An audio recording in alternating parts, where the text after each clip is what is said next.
Millennials and Michael Myers. Why slasher films don't work for us. Let's start with the golden age of horror. Slasher films offer moviegoers one of the most intimate theater experiences. In what other environment can you scream at the ditzy blonde on the big screen warning her, "Don't go in there"?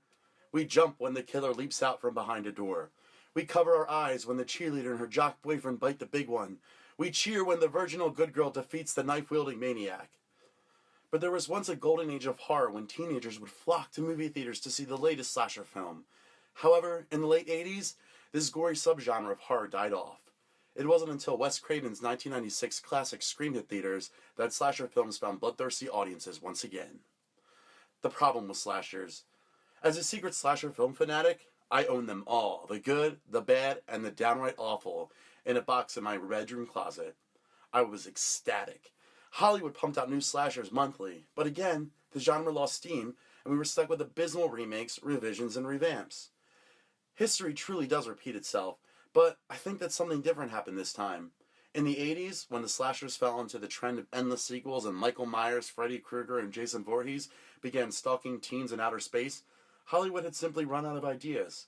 Scream satirized these films, ripping open the genre to show how silly it is. The movie reveled in tropes. I think the problem now is that we millennials are no longer afraid of knife-wielding maniacs. The nostalgia value of these films is intriguing, but we no longer see eye to eye with the subtle morality of these films. Female sexuality. Here's what happens. A masked figure looms in the background of a small town, slicing and dicing the pretty young teenagers one by one. Those who drink and engage in sexual activity, especially the women, are the first to go. Slasher films always end with the final girl, a virginal, conservatively dressed girl defeating the killer. Or so we think until the fourth sequel comes out. We millennials are different than the teenagers and young adults of the 70s and 80s. No longer is female sexuality taboo. We become the most open generation. Look at one of our millennials on TV, Lena Dunham. She's frank about sex in her show Girls, and she's frequently seen undressed. How does a generation such as this take a madman killing a female for having a libido seriously? We are not a generation ashamed about our needs. And how about the final girl? Without a doubt, Halloween's Laurie Strode, a role which propelled Jamie Lee Curtis in the slasher fandom, is the perfect teenage girl. She doesn't drink, she's hesitant about drugs, she doesn't have sex, and she dutifully watches neighborhood children, adhering to the strict rules set by their parents. She's the one who makes it to the end. Her friends have to die, well, because they sinned. But church-going all-American Laurie is allowed to evade the killer's knife, at least until Halloween H2O, but her death was more for shock value. You're not a monster, you're just misunderstood. And how about these masked maniacs? America was in a Cold War with communism. The fear that we would lose our individuality in a democratic and capitalist society to the faceless equalizing forces of communism was real. Take a look at Michael Myers. He's the threat we feared, lurking in our small towns like a foreign spy. Freddy Krueger was an accused pedophile killed by a fed-up citizens brigade.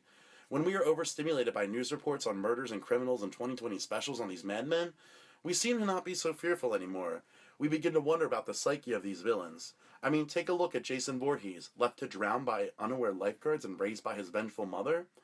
We begin to understand these monsters, and in a postmodern world, they seem to be less scary and more misunderstood because millennials, we talk about our feelings.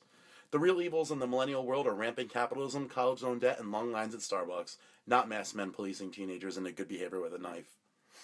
Now, the future of slashers. So what?